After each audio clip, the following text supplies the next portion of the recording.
Hello दोस्तों, आपका स्वागत है मेरे यूट्यूब चैनल पे। मैं यहाँ पे एक वांग सन एफ शेयर कर रही थी और स्टोरी में हमने अब तक सुना था कि हमारी जो याली है वो अपने मॉम डैड के साथ बात कर रही थी और बाकी सब लोग भी थे वहाँ पर। तो उसके मॉम डैड बोल रहे थे कि तुम यहाँ पर क्या कर रही हो, और ये तो सिचैन का घर है ना, और तुमने कहा था कि ये तुम्हारे हस्बैंड का घर है, ऐसा कैसे। तो हमारा जो जैंगचन है वो बोलता है कि मॉम डैड सीजे और उनका हस्बैंड और मैं और मेरा हस्बैंड हम लोग एक साथ रहते हैं। तो उसके मॉम डैड हैरान, क्या तुम्हें पता है ना, यानली का रिश्ता तुम्हारे हस्बैंड के साथ जुड़ रहा था और फिर तुम्हारे साथ जुड़ गया, और तुम ऐसा कैसे, तुम लोग एक साथ कैसे रह सकते हो, और यानली तो भाग गई थी ना शादी से, और इस वजह से तुम लोगों का रिश्ता तय हुआ। तो ये क्या चल रहा है यहाँ पर। तो वहाँ पर ना हमारी जो सिचैन है वो बोलते हैं कि मॉम डैड, हम लोग आपको एक चीज़ बता देते हैं कि यानली जो भागी थी ना, उस बारे में मुझे भी पता था पहले से कि यानली भागने वाली है।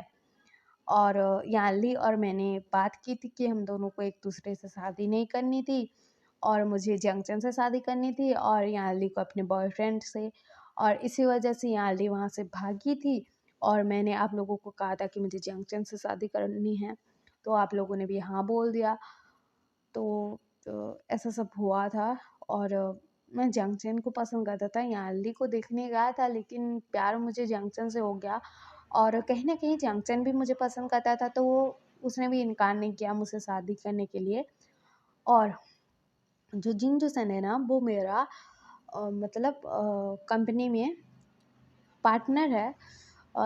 हम दोनों का ना कंपनी का कोलैब हुआ है, तो हम दोनों एक साथ काम करते हैं। और हमारे जो मतलब मेरे हस्बैंड और उसकी वाइफ, ये दोनों भाई बहन हैं, तो ये दोनों एक साथ रहेंगे भी तो कोई प्रॉब्लम नहीं होगी, तो इसी वजह से हम लोगों ने एक साथ रहने का डिसाइड किया।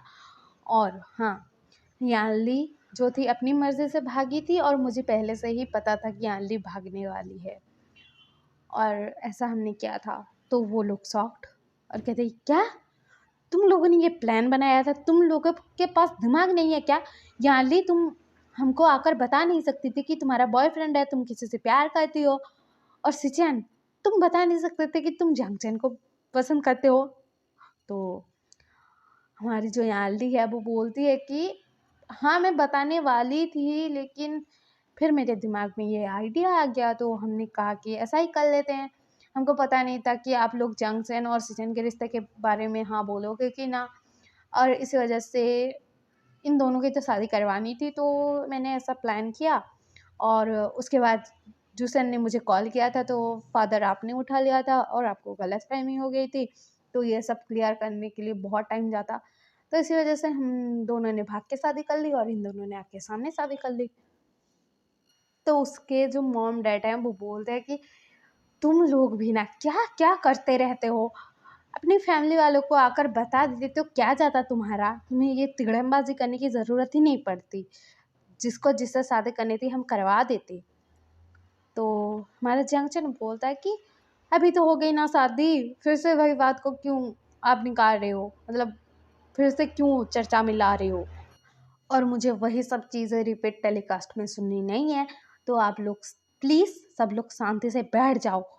तो हमारा जंक्शन प्रेग्नेंट था और उसका ये सब मूड स्विंग्स हो रहा था, तो सबको पता था। तो सब लोग शांति से बैठ जाते हैं। उसके बाद ना वहाँ पर खाना-वाना खाते हैं सब लोग, और ऐसे ही दिन बीत रहे थे। और दिखाया जाता है कि हमारे जो जंक्शन है उसका ना डिलीवरी का टाइम आ गया था। तो रात को उसको पेन स्टार्ट होता है, तो हमारे जो सिचन है वो ना सोए हुए थे हमारे जंक्शन के बगल में। तो हमारा जंक्शन ना उनको ना मतलब उठाता तक नहीं है, और सीधे ना एक लात मारता है और कहता है कि सिचैन, मुझे हॉस्पिटल लेकर चलो, मुझे दर्द हो रहा है। तो सिचन ना मतलब पहले तो गिरे हुए थे नीचे, और वो ना हड़बड़ा कर उठते हैं और याली और जूसन को भी उठाते हैं, और ये सब लोग जाते हैं हॉस्पिटल। तो हॉस्पिटल में दिखाया जाता है हमारा जंक्शन जो था बहुत बहुत दर्द में था, और हमारे सिचन को गालियाँ दिए जा रहा था कि तुम्हें तो मैं छोड़ूँगा नहीं। तो हमारे जो सिचन है वो ना घबराए हुए थे कि क्या हो रहा है, मतलब उनका पहला बेबी आने वाला है, तो उनको घबराहट तो होगी ना। तो उसके बाद दिखाया जाता है कि हमारा जो जियांगचन था उसने ना एक बेबी बॉय को बर्थ दिया था जो एक अल्फा था। तो सब लोग बहुत खुश थे और उसका नाम रखा जाता है लैन सुयांग, उसका नाम था हमारे प्यारे से क्यूट से बेबी का। उसके बाद ना 3 साल बाद का सीन दिखाया जाता है। 3 साल बाद दिखाया जाता है कि हमारा जो जियांगचन था वो फिर से प्रेग्नेंट था, उसके साथ यानली भी प्रेग्नेंट थे। तो ये दोनों जो ओमेगास हैं अपनी अल्फा को बहुत तंग करते थे, और जो छोटा सा हमारा सुयंग था वो भी मतलब अपने मम्मा के साथ और अपनी आंटी के साथ बहुत खुश था, और वो हैप्पी था, मतलब वो भी इंजॉय कर रहा था अपने पापा की हालत देखकर और अपने अंकल की हालत देखकर। और वो कह रहा था कि मेरे 2 ब्रदर आएंगे छोटे छोटे और मैं उनके साथ खेलूँगा, मुझे बहुत खुशी होगी। तो ऐसे बातें चल रही थी वहाँ पर। और फिर दिखाया जाता है कि हमारा जो जंक्शन है और यानली का डिलीवरी का टाइम आ जाता है, और दोनों एक साथ ही बेबी को बर्थ देते हैं। हमारे यानली ने एक छोटू सा बेबी बॉय जो एक ओमेगा था उसको बर्थ दिया था, और हमारा जो जंक्शन है उसने फिर से एक अल्फा बॉय को बर्थ दिया था। तो फिर से मतलब दोनों बेबीज़ का जो है नामकरण किया जाता है, और सब फैमिली वाले बहुत खुश थे। तो दिखाया जाता है कि हमारे जो जंक्शन का बेबी है ना छोटा सा अल्फा बेबी, उसका नाम रखा जाता है केलासान, और जो हमारा छोटा सा ओमेगा बेबी है उसका नाम रखा जाता है वही। तो यहाँ पर हमारे लासन और विहिंग वो कज़न ब्रदर्स थे, लेकिन यहाँ पर आपको तो पता है स्टोरी में क्या होगा आगे। तो दिखाया जाता है कि बेबीज़ जो थे धीरे धीरे बड़े होते जा रहे थे। हमारे सुयंग ना बहुत खुश थे अपने भाई दोनों के साथ, दोनों भाई के साथ, और वो बहुत ही ज़्यादा हैप्पी थे यार अपने छोटे छोटे भाइयों के साथ। और ऐसे दिखाया जाता है 1 साल बाद हमारी जो यहाँ ली थी वो गुस्से में चिल्ला रही थी कि तुम्हें समझ में नहीं आया जूसन, मैंने कहा था कि मुझे फिर से एक बेबी अभी नहीं चाहिए, लेकिन तुम समझते क्यों नहीं हो, मैं फिर से प्रेग्नेंट हूँ। तो हमारा जो जूसन है वो बोल रहा था कि हाँ बेबी मुझे पता है तुम प्रेग्नेंट हो, अभी तुम्हारा 9th मंथ चल रहा है, अभी बेबी आने ही वाला है, और तुम उस पर इतना गुस्सा करोगे तो बेबी क्या सोचेगा कि मेरे फादर मतलब कितने बुरे हैं, ऐसा सोचेगा ना। तो हमारी जो यानली है वो बोलती है कि तुम्हें समझ में आ रहा है विहिंग 1 साल का है और बेबी दूसरा बेबी आने वाला है, तो अब क्या, मैं दोनों बच्चों को कैसे संभालूंगी। तो हमारा जसन बोलता है कि मैं संभालने में हेल्प करूंगा ना, उसमें क्या है। तो हमारी यानली बोलती है कि तुम तो ऑफिस चले जाओगे और बेबीज को तो मैं संभालूंगी। ऐसा यहाँ पर कन्वर्सेशन चल रहा था। उसके बाद ना हमारी जो यानली है उसने ना एक बेबी बॉय को बर्थ दिया था जो एक ओमेगा था, और उसका नाम रखा गया था सिंचैन। तो हमारा जो सिंचैन था वो भी बहुत क्यूट प्यारा बेबी था इन लोगों का। और यहाँ पर तो मतलब चारों बच्चों का जो है नामकरण हो चुका है। वो लोग मतलब छोटे छोटे प्यारे प्यारे बच्चे हैं अभी। तो दिखाया जाता है कि अभी हमारे लैंसैन और विहिंग ये दोनों का किंडरगार्टन जाने का टाइम आ गया है, और ये दोनों पहली बार किंडरगार्टन जाने वाले हैं। और हमारा जो सिंचैन है वो तो घर में ही रहेगा, अभी तो उसका टाइम नहीं हुआ है, 1 साल बाद ही वो ज्वाइन करेगा अपने ब्रदर्स को।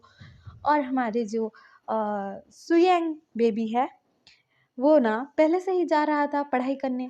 तो ऐसा सीन चल रहा था यहाँ पर। तो हमारे लाजन और विहिंग को मतलब लेकर जाते हैं वो किंडरगार्टन में।